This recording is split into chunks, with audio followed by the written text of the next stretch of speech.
ఈ వీడియోలో మనము భాగాహార పద్ధతిన వర్గమూలాన్ని ఏ విధంగా కనుక్కోవాలో నేర్చుకుంటాము. Finding square roots by division method. ఇక్కడ ఒక ఉదాహరణ ఉంది చూడండి. 4096 యొక్క వర్గమూలాన్ని కనుగొనండి అంటున్నారు. సాధారణంగా అయితే ఒక సంఖ్య యొక్క వర్గమూలాన్ని మనం ఏ విధంగా కనుక్కుంటాము అంటే ప్రధాన కారణాంకాల విభజన పద్ధతిని ఉపయోగించి మనం కనుక్కుంటాము. అయితే ఆ పద్ధతి అనేది ఇటువంటి పెద్ద సంఖ్యలకు చాలా సుదీర్ఘమైనది, అదేవిధంగా కొంచెం కష్టమైనది. కాబట్టి మనము ఇటువంటి పెద్ద సంఖ్యలు వచ్చినప్పుడు భాగాహార పద్ధతిని ఉపయోగించి వర్గమూలాన్ని సులభంగా కనుక్కోవచ్చు. దానికంటే ముందుగా అసలు ఒక సంఖ్య యొక్క వర్గమూలము అంటే అర్థం ఏమిటి, దాన్ని మనం ఏ విధంగా కనుక్కోవచ్చు అన్నదాన్ని అర్థం చేసుకుందాం. ఇప్పుడు 4096 యొక్క వర్గమూలము, దీన్ని మనం ఏ విధంగా రాసుకోవచ్చు అంటే స్క్వేర్ రూట్ ఆఫ్ 4096గా దీన్ని మనం రాసుకోవచ్చు. దీన్ని ఇంకా బాగా అర్థం చేసుకోవాలి అంటే ఒక చతురస్రాన్ని తీసుకుంటే ఈ చతురస్రం యొక్క వైశాల్యం అనేది 4096 అయింది. అయితే ఇప్పుడు మనము ఈ చతురస్రం యొక్క భుజం కనుక్కోవడము, అదేవిధంగా 4096 యొక్క వర్గమూలాన్ని కనుక్కోవడం రెండు కూడా ఒకటే. కాబట్టి ఇప్పుడు మనము ఈ చతురస్రం యొక్క భుజాన్ని కనుక్కుందాం. అయితే ఇక్కడ మనకు ఇచ్చిన సంఖ్య అనేది ఎన్ని అంకెల సంఖ్య? 4 అంకెల సంఖ్య. కాబట్టి ఇప్పుడు మనం 10ని స్క్వేర్ చేస్తామనుకోండి, ఎంత వస్తుంది? 100 వస్తుంది. మరి 100ని స్క్వేర్ చేస్తే 10,000 అనేది వస్తుంది. ఇక్కడ 10,000 అనేది ఎన్ని అంకెల సంఖ్య? 5 అంకెల సంఖ్య. కానీ మనకు కావాల్సింది 4 అంకెల సంఖ్య మాత్రమే. కాబట్టి 4096 యొక్క వర్గమూలం అనేది 10 స్క్వేర్ మరియు 100 స్క్వేర్ల మధ్య ఉంటుంది. కాబట్టి ఈ సంఖ్యలో మనకు 2 అంకెలు ఉంటాయి అని తెలిసింది. అయితే ఇప్పుడు మనము దీంట్లోని పదుల స్థానము మరియు ఒకట్ల స్థానము ఉంది. దీంట్లో ముందుగా మనం పదుల స్థానాన్ని కనుక్కునే ప్రయత్నం చేద్దాం. ఒకవేళ ఈ పదుల స్థానంలో 3 ఉంది అనుకోండి, అంటే సంఖ్య 30ల్లో వస్తుంది. ఇప్పుడు 30ని స్క్వేర్ చేస్తే ఎంత వస్తుంది? 900 అనేది వస్తుంది. కానీ 900 అనేది 4096కి చాలా దూరంగా ఉంది.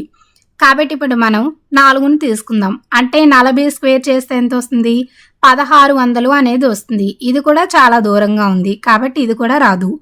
ఇప్పుడు మనం 7ని తీసుకున్నట్లయితే అప్పుడు ఎంత వస్తుంది? 70 స్క్వేర్ అంటే 4900 వస్తుంది. కానీ ఇది 4096 కంటే ఏ విధంగా ఉంది? ఎక్కువగా ఉంది. కాబట్టి ఇప్పుడు మనం ఏం చేద్దామంటే 6ని తీసుకుందాం. 60 స్క్వేర్ అంటే ఎంత వస్తుంది?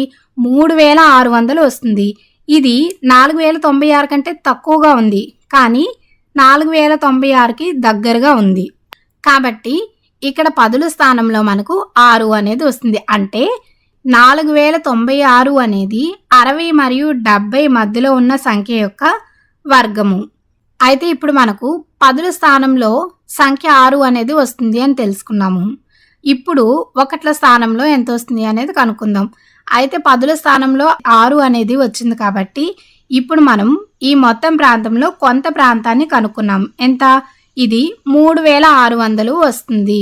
అంటే ఇక్కడ మరొక చతురస్రం అనేది ఏర్పడింది. ఈ చతురస్రం యొక్క భుజం ఏమవుతుంది? ఇప్పుడు 60 మరియు 60 అవుతుంది. అయితే ఇంకా మనకు కొంత ప్రాంతం మిగిలి ఉంది. దీన్ని మనం ఏ విధంగా రాసుకోవచ్చు అంటే 60 ప్లస్ ఈ మిగిలిన ప్రాంతాన్ని మనం ఏ అనుకుందాం. అప్పుడు ఇక్కడ కూడా 60 ప్లస్ ఏ అవుతుంది.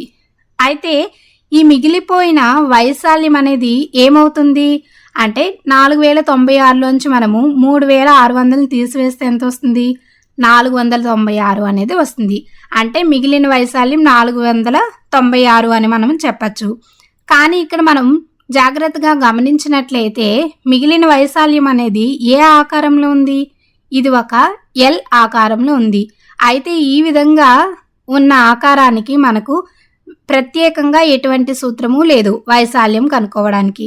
కాబట్టి దీన్ని మనం ఏం చేద్దామంటే ఇది ఒక దీర్ఘచతురస్రంగా, ఇది ఒక దీర్ఘచతురస్రంగా మరియు ఈ మిగిలి ఉన్న ప్రాంతాన్ని ఒక చతురస్రంగా చేసుకుందాం. అప్పుడు ఏమవుతుంది? ఇప్పుడు 2 దీర్ఘచతురస్రాలు మరియు ఒక చతురస్రం యొక్క వైశాల్యాన్ని కలిపినట్లయితే మనకు 496కు అంటే మిగిలిన వైశాల్యానికి సమానం అవుతుంది. ఇప్పుడు మనము దీర్ఘచతురస్రం యొక్క వైశాల్యానికి సూత్రం ఏమిటి? పొడవు ఇంటూ వెడల్పు. కాబట్టి ఇక్కడ ఉన్న దీర్ఘచతురస్రాల్లో రెండింట్లోని ఒక భుజం 60, రెండవ భుజము ఏగా ఉంది. కాబట్టి ఈ రెండింటి వైశాల్యాలని మనం ఏ విధంగా రాసుకోవచ్చు అంటే 2 ఇంటూ 60 ఇంటూ ఏగా రాసుకోవచ్చు. ప్లస్ చతురస్రం యొక్క వైశాల్యం ఏమవుతుంది, భుజము ఏగా ఉంది కాబట్టి భుజము ఇంటూ భుజము అంటే ఏ స్క్వేర్గా రాసుకోవచ్చు దీన్ని. ఇప్పుడు ఈ మూడింటి వైశాల్యాలు అనేది 496కి సమానమైనా అవ్వచ్చు, లేదంటే కొంచెం తక్కువైనా అవ్వచ్చు.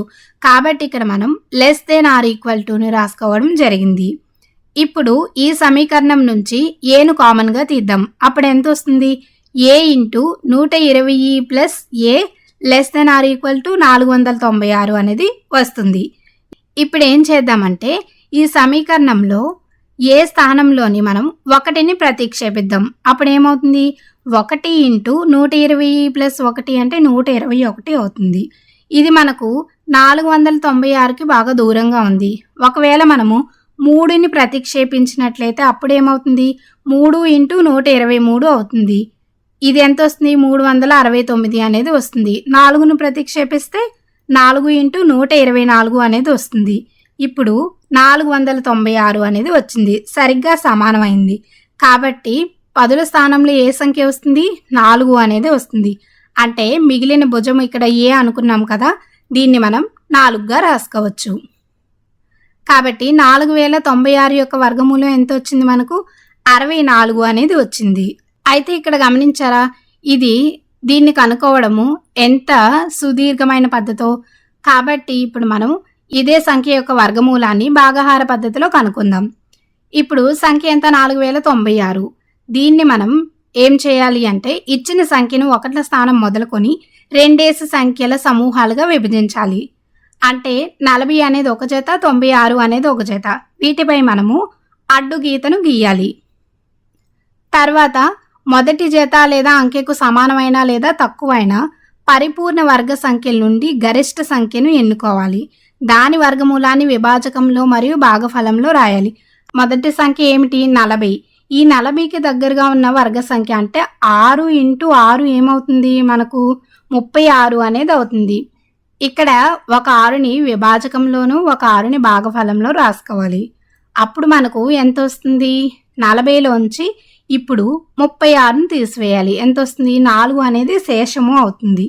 ఈ శేషం పక్కన మనము రెండవ జత ఉంది కదా, అంటే 96ని మనము కిందన రాసుకోవాలి. ఇప్పుడు సంఖ్య ఏమైంది, 496 అనేది అయింది. ఇప్పుడు ఏం చేయాలి అంటే విభాజ్యానికి సరిపోయే కొత్త విభాజకం కొరకు భాగఫలాన్ని రెట్టింపు చేసి దాని పక్క ఖాళీగా ఒక గడిని రాయాలి. అయితే ఇక్కడ భాగఫలంలో ఎంత ఉంది, 6 అనేది ఉంది. దీన్ని మనం రెట్టింపు చేస్తే ఎంత అవుతుంది, 12 అవుతుంది. ఈ 12 పక్కన మనము మరొక సంఖ్యను రాయాలి. అంటే 1ల స్థానంలో ఒక సంఖ్యను రాయాలి. అదేమిటో ఇప్పుడు మనం ఊహించాలి. ఇక్కడ ఏ సంఖ్యనైతే రాస్తామో 6 పక్కన భాగఫలంలో కూడా అదే సంఖ్యను రాయాలి. అయితే ఇక్కడ వచ్చే సంఖ్యను మనం ఊహించాలి. ఇందాకే మనము దీన్ని కనుక్కున్నాం కాబట్టి 124 4లు 496 వస్తుంది అని మనకు తెలుసు. కాబట్టి 1ల స్థానంలో అంటే ప్రశ్నార్థకంలో ఏ సంఖ్య వస్తుంది, 4 అనేది వస్తుంది. కాబట్టి 6 పక్కన భాగఫలంలో కూడా మనం 4 అనేది రాసుకోవాలి. అప్పుడు ఎంత వస్తుంది, 124 4లు 496 అనేది మనకు తెలుసు. కాబట్టి ఇప్పుడు శేషం ఎంత వచ్చింది, 0 వచ్చింది. అంటే స్క్వేర్ రూట్ ఆఫ్ 4096 ఎంత వచ్చింది, మనకు 64 అనేది వచ్చింది. చూసారా, ఈ పద్ధతిలో ఎంత సులభంగా కనుక్కున్నామో.